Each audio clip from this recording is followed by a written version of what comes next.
Hello everyone and welcome to another video. So it's February and I am only just now finally looking at my favourite books of 2017. I am so sorry this video is so late. January was a really messy month for me. I got really sick in the middle of it and then I had all of these writing deadlines, so I really struggled to make as many YouTube videos as I want, which meant that this video ended up being put out in February instead of right after the end of 2017. Every single year I look over my reading and I look at my favorite books and all of the things I read in the year, and I did still want to make a video looking at my favorite books of 2017, so that is what today's video is going to be. So here is my very belated 2017 favorite books. There are 5 books on this list. I wanted to make it a nice round number, even though technically there are 6 books on this list because 2 of the books are by the same author, so I lumped them together in the same category. I will also add that it is again snowing outside. For some reason I have recently taken to only filming when it's snowing. For those of you who watched my morning routine video, it was snowing then as well, and it's snowing today, so apparently I just film when it snows and that's a thing that happens now. So without further ado, let's jump straight into the video and I will show you all of my favourite books from the year 2017. The very first book on my list is The Wind-Up Bird Chronicle by Haruki Murakami. I read this book in the middle of the year, right after we moved to Japan. This book just blew my mind so much. It's the second Haruki Murakami book I've read. The very first one was Norwegian Wood. The Wind-Up Bird Chronicle was just the most poignant, harrowing, sad, disturbing, confronting thing ever. I did actually do a book review video on this channel for The Wind-Up Bird Chronicle, so if you want to see my sort of in-depth thoughts and feelings, please feel free to check out that video. He just is an absolute genius. He has so much raw talent and the way he crafts words is just so beautiful and I love it so much. Again, as I said in the book review that I did, there were so many things in this book that disturbed me and stuck with me. There were many instances of really graphic violence and really horrible things happening to people, but I don't know, there's something with Murakami novels that when I finish the book, they just sort of sit with me. We moved to Japan in the summertime. It was my first summer here. It was really humid. It was terribly hot. And The Wind-Up Bird Chronicle is actually set in the summer as well. Murakami's describing all of these cicadas screaming and all of the birds that the character can hear, and I can hear the same birds because we were living right next to a park at the time and it was really loud, all the cicadas and the birds. So it was so creepy. In the book he describes the sound specifically that the wind-up bird makes, and I swear to God I could hear that bird every couple hours just make its weird little chirpy noise, and it was honestly the creepiest thing. So yeah, that was just really interesting. It was so immersive to read that book just after having moved to Japan. The second book on my list is A Game of Thrones by George R.R. Martin. I loved this book so much more than I thought I would. I honestly just wanted to read the book because I wanted to see how George R.R. Martin had written it. I didn't really expect that I was going to properly enjoy the book, even though I love the TV show. I really love the TV show. Honestly, hands down, Game of Thrones is the best fantasy novel I've read in the longest time. In 2017, as I said, I really struggled to find books that I really enjoyed or I really loved, and this was particularly the case with fantasy novels. I've read a lot of YA fantasy recently and a lot of adult fantasy as well, and just a lot of the stuff that I've been reading I haven't adored. So when I picked up A Game of Thrones, I picked it up thinking that it was going to be very commercial fiction, and I was like, I'm probably not gonna like it. It's probably gonna be a bit too pulpy for me or blah blah. And it was insanely good. I loved it so much. When I'm reading commercial fiction, I tend to get very picky with characterization, because if a character isn't believable, it for some reason really annoys me. George R.R. Martin is the complete opposite. All of his characters, no matter how spectacular or how meek they are, they're just the most believable people. It really is a testament to how well George R.R. Martin understands empathy and understands psychology and understands his own characters. So yeah, the characterization of A Game of Thrones really stood out to me. I thought it was amazing. There were a couple of things with the prose that I didn't really like as much, but I thought this novel was genuinely brilliant. I loved it. The third book on my list is Jane Eyre by Charlotte Bronte. This is another book that I never really expected to love.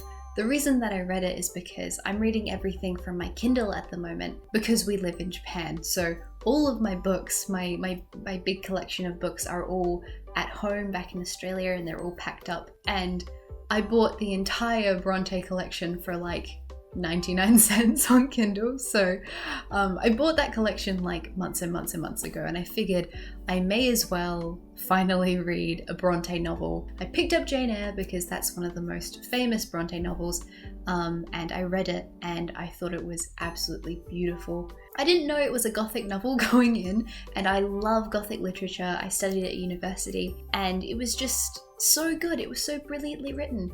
It was yet another massive book. It took me ages to read, but it was so worth it. There was a lot of really good humor in the book as well, which I didn't expect. I can't remember the specific year that it came out, but it was like mid 1800s, I think. When a book is that old, you don't really expect it to be funny, but there were parts of it that were quite humorous, and I liked Jane's character a lot. She was quite quick-witted and sassy in places, and it was just really, really brilliant. I loved it so much. The fourth book on this list is Kazuo Ishiguro's The Buried Giant. I was so excited to finally read this novel because I've been wanting to read it for years and years, ever since it came out actually. And the reason I was so excited is because I love Ishiguro's other writing. I loved Never Let Me Go. I absolutely bawled my eyes out and I loved it so much. So I was really, really excited to read The Buried Giant, and I finally got to read it last year. And to be honest, it really wasn't what I expected. Like, I don't know what I went in expecting, but it still wasn't what I expected. The style and the writing is so different to Never Let Me Go, but it was still so effective. The book is set in like medieval. I can't remember if it's pre-medieval, but like it's around that time in England, and Ishiguro is so big on setting, and the characters really did reflect that really, really older setting. But yeah, it was just brilliant, and it was the most unique fantasy story I've read. I know a lot of people didn't really like this book as much. If you're into commercial fantasy novels and you haven't read an Ishiguro text before, I can imagine you not liking the book because Ishiguro tends to be a bit ambiguous. If you're into regular commercial fantasy or genre fiction in general and you go and read The Buried Giant, you're probably going to be a bit surprised. I thought it was very beautiful. I thought it was brilliant. There were a lot of things that were very ambiguous, a lot of like metaphor and imagery that I just thought was so lovely, and yeah, it was a really unique story. It was beautifully written. It had really, really strong characterization. Like, I believed the characters. I didn't necessarily connect with the characters as much as I have in the other novels I've mentioned, but they were very believable characters, so I will give him that. Apart from that, I thought that the book was just brilliant. It was very unique. If you are into literary fiction and you would like to read a really interesting fantasy novel, I definitely recommend The Buried Giant. And the very last two novels are both by Virginia Woolf, and they are In a Room of One's Own and Orlando. These two books are hands down my favourite books from last year, and in particular In a Room of One's Own is now one of my favourite books of all time. In a Room of One's Own is basically Woolf's analysis on what it means to be a female writer back in the early 1900s and also before that as well. And she looks at what women writers need in order to write.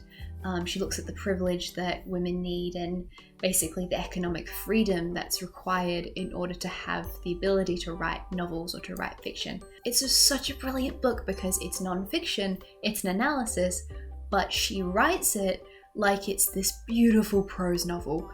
There's this bit where she's walking through Oxford and she's considering how she wanted to go into the library to read and she got turned away because she was a woman. But basically she describes this scene and how it happened and just the imagery of the autumn day, and then like it turns into a spring day and it's kind of weird, but the imagery of that was just so beautifully done. It was so lovely, and she has this whole analysis of what if Shakespeare had a sister who was equally talented? Like, let's look at the timelines of their lives and what would have happened, and all of this stuff. It's the most beautiful, brilliant read. I love the analysis.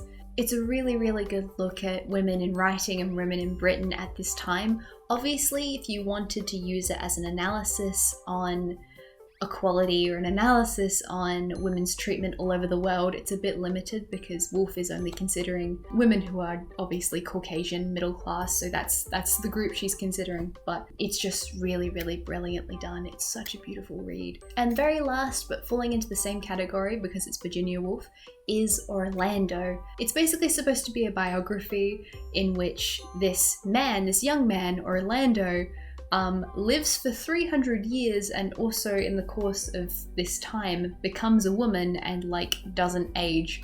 So we start the story back in like, I think it was like the Elizabethan? No, it can't be Elizabethan. Later than Elizabethan.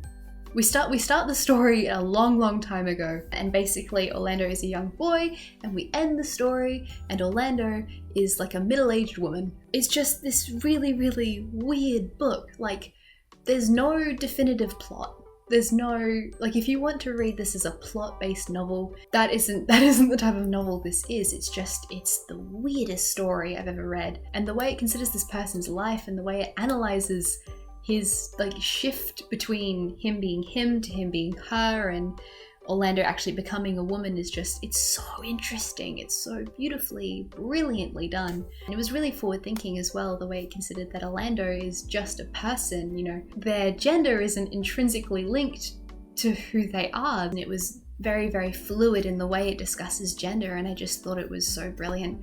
I thought it was a really wonderful analysis, and I just loved that book so much. It was such an interesting read and such a unique read.